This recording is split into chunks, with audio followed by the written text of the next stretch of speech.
তো ভাই finally রঘুরাগারের teaser চলেই এসছে। টিজার কি ছিল ভাই? একেবারে ইউনিক অ্যান্ড ডিফারেন্স।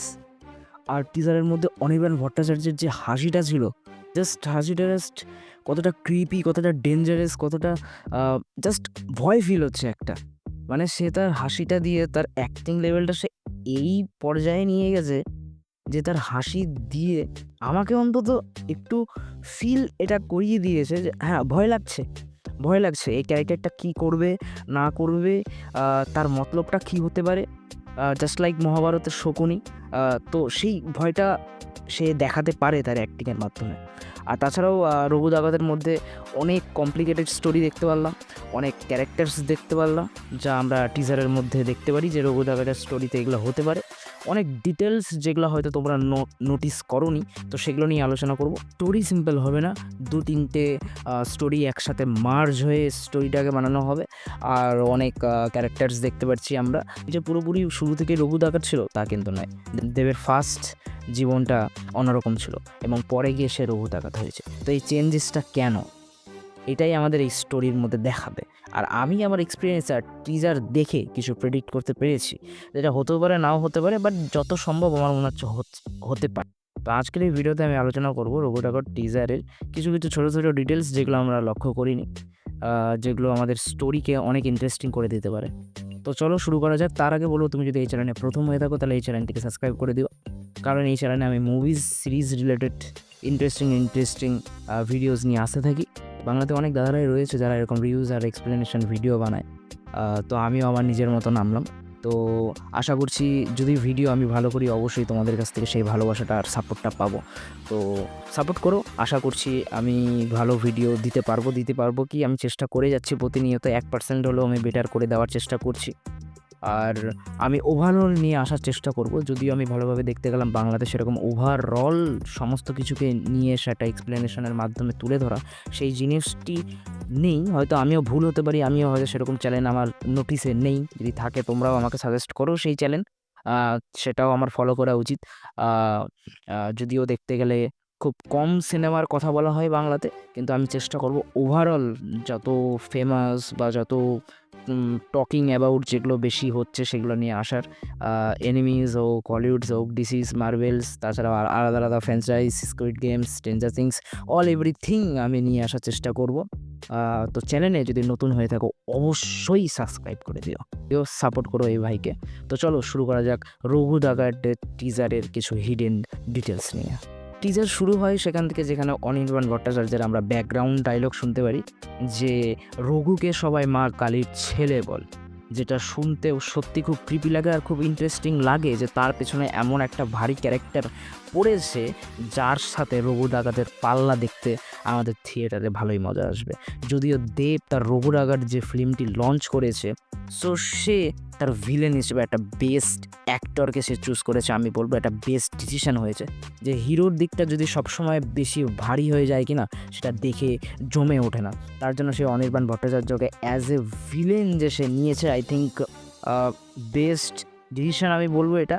এবার তারা স্ক্রিন প্লে কেমন করে, তারা স্টোরি কেমন করে, যদিও যত বড়ই অ্যাক্টর হোক, যদি কাজ ভালো না হয় তাহলে কোনো কিছুই হয় না। এবার আমি বলছি না এখানে কাজ ভালো হয় না বা কিছু। আমি এর আগেও একটা ভিডিও বানিয়েছিলাম রঘু ডাকাতের ফার্স্ট লুক যেটা বেরিয়েছিল ট্রেলারের, সেখানে আমি অনেক এআই শর্টস দেখেছিলাম, সেগুলো নিয়েও আমি অনেক কথা বলেছিলাম যে এটা এআই শর্টস নিয়ে বানানো হয়েছে। বাট এবার যে টিজারটা বের করেছে, এখানে এক ফোঁটাও আমার কোথাও লাগছে না যে এআই দিয়ে সেই শর্টসগুলোকে নিয়েছে বা পুরোপুরি এআই দিয়ে সেই জিনিসগুলোকে বানিয়েছে। এখানে পুরোপুরি ইমপ্রুভমেন্ট করেছে জিনিসটাকে পুরোপুরিভাবে। এবার এখানে যে পুরোপুরি ইমপ্রুভমেন্ট করেছে সেটাও আমি বলবো না, কারণ হয়তো সেটা তাদের টেকনিক্যালি ইস্যু কিছু একটা ছিল, না হয় তাদের সেটা স্টাইল ছিল যে আমাদের মুভির অ্যানাউন্সমেন্টটা আমরা আপাতত এআই দিয়ে করে দিচ্ছি, পরে আমরা টাইম ওয়াইজ আমাদের যখন টিজার ট্রেলার বা মুভি যখন আমাদের থিয়েটারে লঞ্চ করো তখন আমরা করব। হয়তো সেটা ছিল, তার জন্য হয়তো আমরা সেখানে বেশিরভাগ এআই শর্টস দেখতে পারি। এবার আগের যে আমরা টিজারের কিছু শর্টস দেখেছিলাম, সেই শর্টসের সাথে এই টিজারের সেরকম আমরা কোনো মিল দেখতে পারি না। কারণ আগের যে লুক ছিল বা আগের যে কিছু ফাইট সিকোয়েন্স ছিল, সেগুলোর সাথে এই টিজারের কোনো মিল নেই, বা এই টিজারের সেরকম শর্টস আমরা আর এগেইন দেখি না। তো হয়তো মুভিতে অনেক কিছু আছে যার জন্য তারা টিজারেই আমাদেরকে আলাদা আলাদা করে এত কিছু দেখাতে পারছে। হয়তো মুভি জানি না কতটা বড় হবে, তারা কতটা বড় করে মুভিটা আনবে, 2.5 ঘন্টা না 3 ঘন্টা, আই থিঙ্ক আমার মতে অত বেশি করা উচিত না। যদি খুবই বড় হয় তো 2 ঘন্টা 20 মিনিট বা 2.5 ঘন্টার মধ্যে মুভিটাকে শেষ করে দেওয়া উচিত। তাছাড়াও বলতে গেলে অনির্বাণ ভট্টাচার্যের যদি ক্যারেক্টারটা থেকে আমরা আসি, যেটা এখানে সে প্লে করবে অহিন্দ্র বর্মন, সেই ব্যাক স্টোরি টিজারে অনির্বাণ ভট্টাচার্যের বিষয়ে অতটা কিছু বলা হয়নি, অতটা কিছু দেখানোও হয়নি। কিন্তু অনির্বাণ ভট্টাচার্য আই থিঙ্ক এই স্টোরিতে এরকম একটি ক্যারেক্টার প্লে করবে যে একটা বেশ ভালো পাওয়ারফুল একটা লোক, শক্তিশালী একটা লোক, যিনি আশেপাশের কোনো রাজ্যের রাজাই হবেন, বা সেই রাজ্যেরই রাজা হবেন যেখানে রঘু ডাকাত আর কি থাকেন। এবার সেখানে সে একটা পাওয়ারফুল ক্যারেক্টার প্লে করবে, যে রঘু ডাকাত যে আছে, আই থিঙ্ক দেবের ক্যারেক্টার, রঘু ডাকাত তাকে একদম ছিন্ন ভিন্ন করে তুলেছে। তার যে নানান রকমের মিশন থাকে বা কৌশল থাকে বা যা যা করতে চেয়েছে তার জন্য সে রঘু ডাকাতের জন্য সেগুলো সে করতে পারে না, আর লাস্টে গিয়ে সে একটা পুরোপুরিভাবে সাইকোপ্যাথ হয়ে ওঠে, যার দরুন সে তার নিজের লোকজনদেরকেও হয়তো মেরে ফেলবে। এরকম কিছু একটা আমরা ক্যারেক্টার দেখতে পারবো। আর অনির্বাণ ভট্টাচার্যের পারফরমেন্স দারুণ। আই থিঙ্ক সত্যি কথা বলতে রঘু ডাকাতের টিজার দেখে যতটা ভালো লাগলো, দেবের লুক বহুত ইন্টেন্স আছে এই মুভিতে, সেটা দেখেও যতটা ভালো লাগলো। যে হাসিটা দিয়েছে না অনির্বাণ ভট্টাচার্য, আমি হয়তো এটা নিয়ে 3-4 বার বললাম, যে হাসিটা দিয়েছে, জাস্ট সেই হাসিটা দেখেই মানে গোটা মুভিতে যে সে কী করবে, দেবকে যে সে কীভাবে জ্বালাবে, আই থিঙ্ক মানে রঘু ডাকাতের ক্যারেক্টারটাকে সে যে কীভাবে জ্বালিয়ে তুলবে, বা গরিবের উপরে যে সে, গরিব মানুষজন বা গ্রামবাসীদের উপর যে সে কী অত্যাচারটা করবে, সেটাই হবে রঘু ডাকাতের টর্চার, সেটাই সে বাঁচাতে আসবে গ্রামবাসীদেরকে, গরিবদেরকে। তো সেই যে টর্চারটা করবে না অনির্বাণ ভট্টাচার্য দেবের ক্যারেক্টার রঘু ডাকাতটাকে, সেটা দেখতে না থিয়েটারে দারুণ মজা আসবে, আর সে পারবে, পারফেক্ট অ্যাক্টর, পারবে সেই জিনিসটা তুলে ধরতে। তাছাড়াও যদি আমরা আলাদা একটা শর্টস দেখি, যে শর্টসের মধ্যে একটা ইংরেজ সাহেব সেই গ্রামবাসীদের কাছে, বা গ্রামের যারা, সেটা তো গ্রামবাসী তো আর নয় দেখেই বোঝা যাচ্ছে, সেখানে আমরা যদি ভালো করে নোটিস করি, সেখানে সমস্ত গ্রামের রাজারা দাঁড়িয়ে রয়েছে, বা বিভিন্ন বিভিন্ন রাজ্যের রাজারা হয়তো সেখানে দাঁড়িয়ে রয়েছে, এবং তাদের সাথে একটা মিটিং টাইপের কিছু হচ্ছে, যে রঘু ডাকাতকে সেই ইংরেজ সাহেবটা সেই রাজাদেরকে জিজ্ঞেস করছে, বা হয়তো এরকম আমরা কিছু একটা হতে পারে যে আমরা সেই যে আশেপাশের যে রাজারা আছে যারা গ্রামবাসীদের উপর অত্যাচার করে, খাজনা নেয়, যে খাজনা আমরা সেই গ্রামবাসী, সেই রাজ্যের যে রাজারা তারা ইংরেজদের উপর দেয়, যেহেতু টাইম লাইনটা যে বেস্টের উপর, তখন ইংরেজরা আমাদের ভারতবর্ষে রাজ করতো। তো এরকম আমরা একটা স্টোরি লাইন দেখতে পারি, যে গরিবদেরকে খাটিয়ে, গ্রামবাসীদেরকে খাটিয়ে সেই যে মজুরিটা হতো সেটা রাজ্যের রাজারা নিত, সেই রাজ্যের রাজারা কিছুটা রেখে ইংরেজদেরকে দিয়ে দিত, বা নিজেদের কাছে রেখে কিছুটা ইংরেজদেরকে দিত। তো এইভাবে আসছে যে গ্রামবাসী, তার উপরে রাজ্যের রাজারা, তার উপরে থাকছে ইংরেজরা। এবার রঘু ডাকাতের যে পুরোপুরি টিমটা, সে থাকছে আলাদা। তো এই পুরো সিস্টেমটাই সেই রঘু ডাকাত পুরোপুরিভাবে শেষ করে দিতে চাইছে। গ্রামবাসীদেরকে ঠিকঠাক মতো বাঁচতে দিতে চাইছে, রাজাদের যে অত্যাচারটা সেটাকেও সে শেষ করতে চাইছে, আর ইংরেজদেরকে পুরোপুরিভাবে বের করে দিতে চাইছে, পুরো স্বাধীনতার মতো, জাস্ট স্বাধীনতা সংগ্রামীরা যেরকম চায় সেরকম করে বেশ করে নিতে পারছে। তো এবার একটা অ্যান্টি হিরো, আমরা রঘু ডাকাতকে নাম শুনলেই পুরোপুরি হিরো না আসলেও আমাদের ইমেজটা একটা অ্যান্টি হিরো টাইপ আসে। সো একটা অ্যান্টি হিরো কীভাবে এরকম একটা কাজ করবে সেটা দেখতে খুবই ইন্টারেস্টিং লাগছে, আর সত্যি ভালো লাগছে যে বাংলা এরকম একটা প্রজেক্ট নিয়েছে, চুজ করেছে, তারা বুঝেছে এরকম প্রজেক্ট অনেকে দেখেনি। হ্যাঁ, আমিও বলবো যে আমি মার্ভেল দেখেছি, ডিসি দেখেছি, ডিসি সমস্ত কিছুই ফলো করি, তাছাড়াও আদার্স অনেক সিনেমা ফলো করি, আলাদা আলাদা ফ্র্যাঞ্চাইজ সমস্ত কিছু। বাট রঘু ডাকাত টাইপের যে কনসেপ্টগুলো, এগুলো খুব কম হয় বলতে সরি, আমি দেখিনি, আমি অন্তত আজ অবধি রঘু ডাকাত টাইপের কনসেপ্ট দেখিনি। তোমাদের জানি না, তোমরা অবশ্যই জানাও যদি তোমরা এরকম কোনো কনসেপ্ট দেখে থাকো, বা এরকম কোনো মুভি হতে পারে, বা তোমাদের আন্দাজ যে সেখান থেকে ইন্সপায়ার হয়ে কিছু হয়তো বানানো হতে পারে, বা সাউথের যদি এরকম কোনো টাইপের মুভি দেখে থাকো, আমাকে কিন্তু অবশ্যই কমেন্টে জানাও, কারণ আমি এরকম টাইপের অন্তত আমি তো কনসেপ্টে দেখিনি।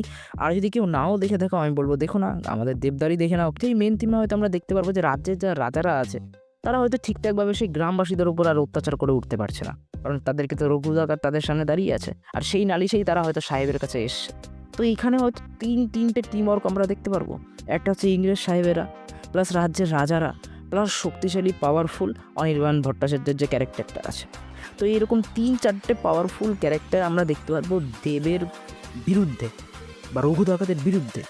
তো মজা তো আসবেই, কারণ সিনেমাতে ইন্টেন্সটা, সাসপেন্সিয়ালি ইন্টেন্সটা তখনই বেশি বাড়ে যখন হিরোর পাওয়ারটা কম থাকবে আর এদিকে ভিলেনের পাওয়ারটা সব থেকে বেশি থাকে।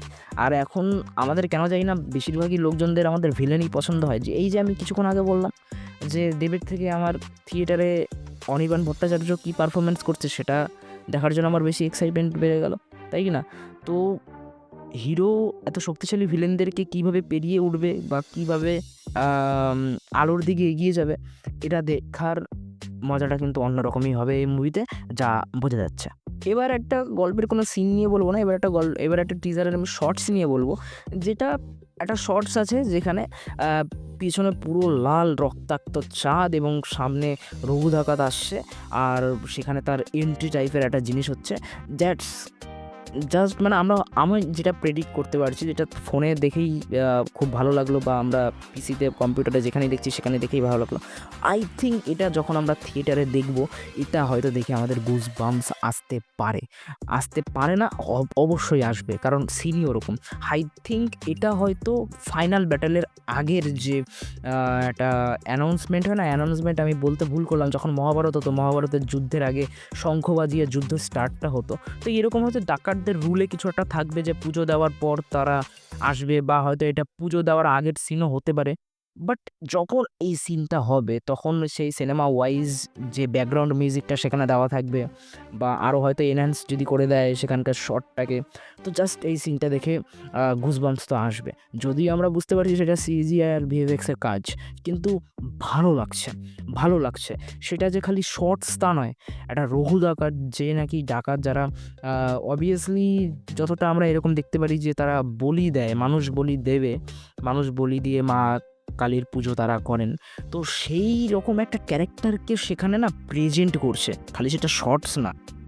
তো সেই রকম ক্যারেক্টারদের বা সেরকম গোষ্ঠীর একটা টিম লিডার রঘু ডাকাত যে আসছে, তার জন্য তার পেছনে চাঁদও যেন রক্তাক্ত হয়ে গেছে, বা সে আজকে রেগে আছে। তো ফাইনাল ব্যাটলটা যেটা যে হবে, সেও আজকে সমস্ত কিছু রক্তাক্ত করে দেবে, বা সে মেরে ফেলেছে অলরেডি সবাইকে। সেই রক্তের গন্ধ বা সেই রাতের রক্তে চাঁদও যেন রক্তাক্ত হয়ে গেছে। তো এরকম একটা সিনেমাটিক ভিউ বা এরকম একটা সিনেমাটিক থিম আমরা সেই শর্টসের মাধ্যমে দেখতে পারবো, যেটা শর্টসের মাধ্যমেও ডিরেক্টর বোঝানোর চেষ্টা করবে। I think director Dhruba Banerjee, I think তার কাজ সত্যি ভালো লাগছে। অনেক শর্টস সে ভালো নিয়েছে, পুরো মনে হচ্ছে ডিফারেন্ট শর্ট। আমি এর ভিডিওটাতেও বলেছিলাম যে শর্টস ভালো নেয়, শর্টসগুলো খুবই দারুণ, ফ্রেমগুলো খুব সুন্দর ফ্রেম তিনি নিতে জানেন। তো সমস্ত কিছু সিনেমাতে সমস্ত কিছু খালি ডায়লগস ডেলিভারিতে হয় না, তারপরেও চলে আসে অ্যাক্টার্সদের চোখও কথা বলে। যখন একটা অ্যাক্টার অ্যাক্টিংয়ের পিক লেভেলে চলে যায়, তখন সে চোখ দিয়েও কথা বলতে পারে। Best example Ranbir Kapoor. তো ফ্রেমও কথা বলে, তো যে জিনিসটা ভালোভাবে নোটিসেবল হচ্ছে। সাথেই আমি যে কথাটা বললাম যে হয়তো গ্রামবাসীকে নিয়ে তারা গ্রামবাসীদের উপর তারা অত্যাচার করবে, এবং এখানেই আমরা আর একটা শর্টস দেখতে পারি যে রঘু ডাকাতের ক্যারেক্টারটি হেঁটে যাচ্ছে এবং সমস্ত গ্রামবাসীকে একটি ব্যারিকেডের মধ্যে আটক করে রাখা হয়েছে। তো এখানে হয়তো এরকম একটা জিনিস দাঁড়াবে যে রঘু ডাকাতের সাথে কেউ পেরে উঠছে না ইংরেজ সাহেবেরা পেরে উঠছে, নাকি সেই রাজ্যের যে রাজারা যাদেরকে গ্রামবাসীরা সম্মান মানে দেওয়া ছেড়ে রঘু ডাকাতকে দিচ্ছে। আমরা স্টোরিতে ডেফিনেটলি এরকম একটা অ্যাঙ্গেল দেখতে পারবো, যেখানে সাহেবেরা, রাজ্যের রাজারা গরিবদেরকে বা গ্রামবাসীদের উপর অত্যাচার করে তাদেরকে খেটে খুঁটে নীল চাষ দেখতে পাচ্ছি আমরা অবশ্যই। তো নীল চাষের গল্প কিন্তু আমরা ইতিহাসে অনেক শুনেছি, আর সেখানে পড়েছি এবং জেনেওছি যে প্রচণ্ড পরিমাণে অত্যাচার হতো। তো সেই জিনিসটাকেও যদি এই টিজারে মানে এই মুভিতে ভালো করে দেখায়, তো নস্টালজিয়া হিট হয়ে যাবে। সেই ছোটোবেলায় যে ইতিহাস পড়েছিলাম, সেই ইতিহাসের নস্টালজিয়া হিট হয়ে যাবে। আর আমাদের বাংলাতে প্রচুর পরিমাণে নীল চাষ হতো, এমনকি আমার বাড়ির পাশেও একটা নীলকুঠুরি আছে, যেখানে নীল চাষ হতো। যাই হোক, অনেক দাদু দিদারা গল্প শুনিয়েছে, তাদের সময়েও তারা দেখেছে। তো সেরকমই আমরা কিছু একটা অ্যাঙ্গেল দেখতে পারবো যে গ্রামবাসীদের উপর সাহেবেরা, রাজ্যের রাজারা অত্যাচার করছে, এবং সেই অত্যাচার থেকেই যখন রঘু ডাকাত তাদেরকে অল্প অল্প করে বাঁচিয়ে উঠতে শুরু করে, সেই গ্রামবাসীদের চোখে রঘু ডাকাত ভালো হয়ে যায়, তাদের চোখে সে একটা ভগবান হয়ে যায়। তো যে সম্মানটা বা যে ভয়টা তারা রাজা সাহেবদেরকে বা রাজ্যের রাজাদেরকে দিত, সেটা আর তারা দেয় না। তো তাদের ইগো হার্ট হয়, যেখান থেকে এই ক্ল্যাশটা আমরা হয়তো দেখতে পারবো, রঘু ডাকাত ভার্সেস সাহেব বা রাজ্যের রাজারা। তো তারা হয়তো সেই গ্রামবাসীগুলোকে চারা বানায়। আমি যে শটটার কথা বলছিলাম, যেখানে একটা ব্যারিয়ারের মধ্যে আমরা সমস্ত গ্রামবাসীকে আটকে থাকতে দেখব, আর আমরা রঘু ডাকাতের ক্যারেক্টারকে হেঁটে হেঁটে যেতে দেখি, সব গ্রামবাসীরা তাকে ধরার চেষ্টা করে। জাস্ট একটা ভালো সিন, ভালো শটস। ডিরেক্টর শটের মাধ্যমে অনেক কিছু বলার চেষ্টা করছে, আমি বারংবার বলছি তোমরা শটগুলোকে ভালো করে নোটিস করো।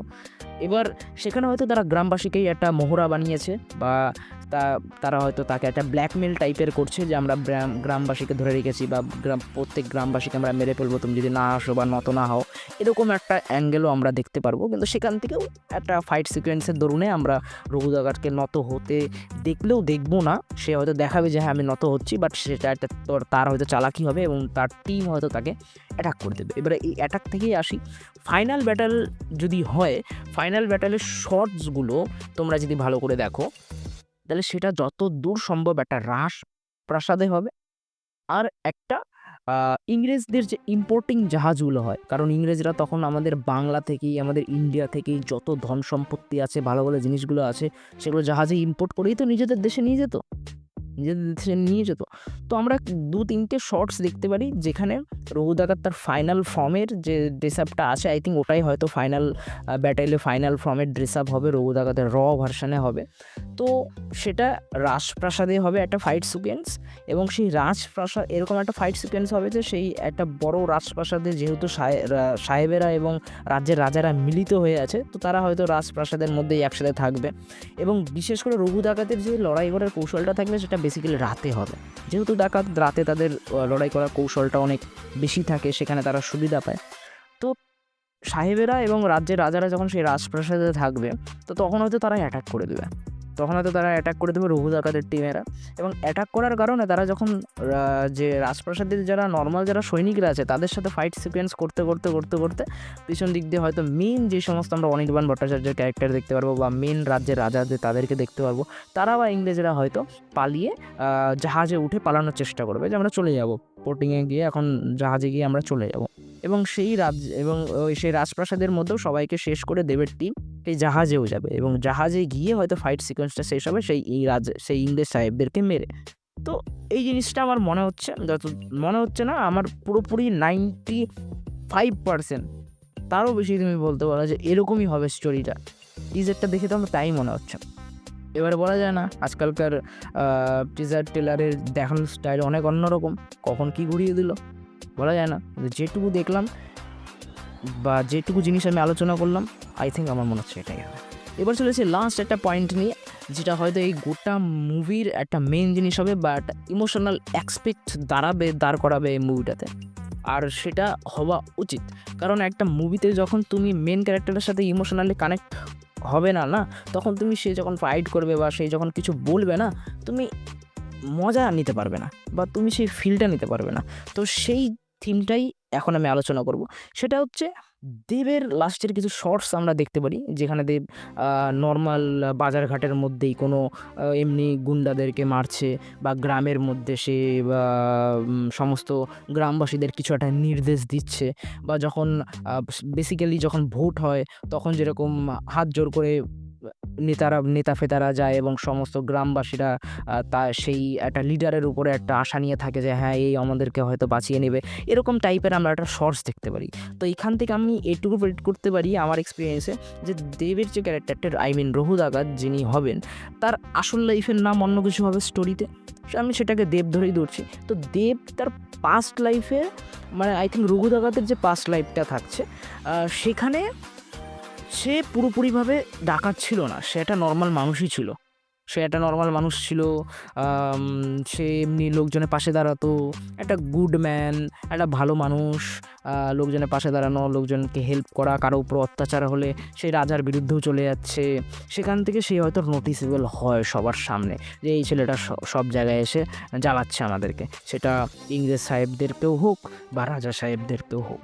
তারপরে সেখান থেকে কিছু একটা বড়সড় মোড় নেয়, বা ইংরেজ সাহেবরা বা রাজা সাহেবরা একটা বড়সড় ডিসিশন নেয়, আর সেখানে হয়তো আমরা কারো দেবের ক্লোজেস্ট অনের কারো হয়তো স্যাক্রিফাইস দেখতে পারি, বা কারো কেউ হয়তো মারা যেতে পারে। ডেফিনেটলি এই মুভিতে কেউ হয়তো একটা মারা যাবে, দেবের ক্লোজের কেউ হয়তো একটা মারা যাবে, যার জন্য সেখান থেকে সে পুরোপুরিভাবে চেঞ্জ হয়ে যাবে, ট্রান্সফর্ম ইন্টু রঘু ডাকাত, আর সেই আগুনটা তার মধ্যে জ্বলবে। বাট কিছু একটা কারণে সে পুরো সাথে সাথে সেই বদলাটা নিতে পারবে না, কিছু বছর পরে আবার সেই বদলাটা নিতে পারবে, বা সিচুয়েশনটা এরকমই হবে যে সে তার নিজের মতো থাকে, বা তার মোটিভ থাকবে এই গ্রামবাসীকে বাঁচানোর, বাট কিন্তু তাদের অত্যাচার এখনও থামছে না। দ্যাটস ওয়াই সে একদম পুরোপুরি একটা ফর্ম নেবে, কালীমাকে পুজো করে। আর যে কালীমায়ের যে পুজোর যে শর্টসগুলো দারুণ, আর দেব যে বডি ট্রান্সফরমেশন করেছে, দারুণ দারুণ ডেডিকেশন বোঝাই যাচ্ছে মুভির জন্য। আর আমরা দেবের এই কদিনে আমরা খাদান, ধূমকেতু, এবার এরকম একটা রঘু ডাকাত, মানে পরপর বাড়ছে। খাদান এক লেভেলের ছিল, ধূমকেতু আর এক লেভেলের হলো, এবং রঘু ডাকাত এখন আরও এক লেভেলের। তো ভালো লাগছে, পার্সোনালি বলতে ভালো লাগছে। জানি না কে কী ভিডিও দেখে আমার বোঝো না বোঝো, বাট যখন কাজ ভালো হবে অবশ্যই সেটার প্রশংসা হবে। তো আশা রাখবো যেন যে টাইমে এই মুভিটি রিলিজ হচ্ছে পুজোর সময়, সেই টাইমে ভারী যেন কোনো কিছু না আসে আশেপাশের থিয়েটারে, যেন সবাই একটা পুজোর মানে একটা মজা হিসেবে রঘু ডাকাতটাকেই প্রেফার করে সবাই সিনেমা হলে ঢুকতে পারে। আমার এটাই খুব আশা থাকবে। আর তোমরাও অবশ্যই যেও রঘু ডাকাত দেখতে। পুজো ঘুরছো, তার সাথে একটু সিনেমাও দেখে নিলে কী আছে। দেবের আসছে মুভি, বাংলা চেষ্টাও করছে প্রতিনিয়ত, তো অবশ্যই রঘু ডাকাত দেখো। আর আমার এটাই ছিল টিজারের এক্সপ্লেনেশন, বা টিজার দেখে আমি যতটা স্টোরি প্রেডিক্ট করতে পারলাম, আর আমার ডেফিনেটলি মনে হচ্ছে এটাই স্টোরি হবে। আর অনির্বাণ চট্টোপাধ্যায়ের অনির্বাণের ক্যারেক্টারটা অতটা ধরতে না পারলেও সেই একটা ভারী একটা ক্যারেক্টার প্লে করবে, যে দেবকে তো পুরো নাচাবে সিনেমা হলে, বা আমরা দুটো সাইডই দেখতে পারবো। এক টাইমে দেব নাচাচ্ছে, এক টাইমে অনির্বাণ ভট্টাচার্য নাচাচ্ছে, যেটা দেখতে আমাদের খুব মজা আসবে। তো তোমাদের কি এক্সপিরিয়েন্স এই ট্রেলার দেখে কী মনে হলো? তোমার কি ফ্যান থিওরি যে এই মুভির কী স্টোরি হতে পারে? অবশ্যই কমেন্টে জানাও, সেখান থেকে আমিও কিছু জানতে পারবো, আমাদের কথা হতে থাকবে। তো আজ ভিডিও এইটুকুই। এই অবধি যদি এসে থাকো তো অবশ্যই ভিডিওটির দিকে লাইক করে দিও, একটা কমেন্ট করে দিও কী ভালো লাগলো না লাগলো, আর আমি আমার ভিডিওতে আরও কী ইমপ্রুভমেন্ট করতে পারি না করতে পারি, অবশ্যই সেই জিনিসটি জানিও। আর এই চ্যানেলে যদি প্রথম হয়ে থাকো এই চ্যানেলটিকে সাবস্ক্রাইব করে দাও, কারণ এই চ্যানেলে আমি movie series related interesting video নিয়ে আসতে থাকি। তো বাংলাতে প্রথম নিজের মতো করে শুরু করছি, তো অবশ্যই যদি ভিডিওটি ভালো লাগে অবশ্যই সাপোর্ট করো এই ভাইকে। তো আমার নাম শুভ্র, তোমরা দেখছো শুভ্র ভিউ। দেখা হচ্ছে নেক্সট ভিডিওতে।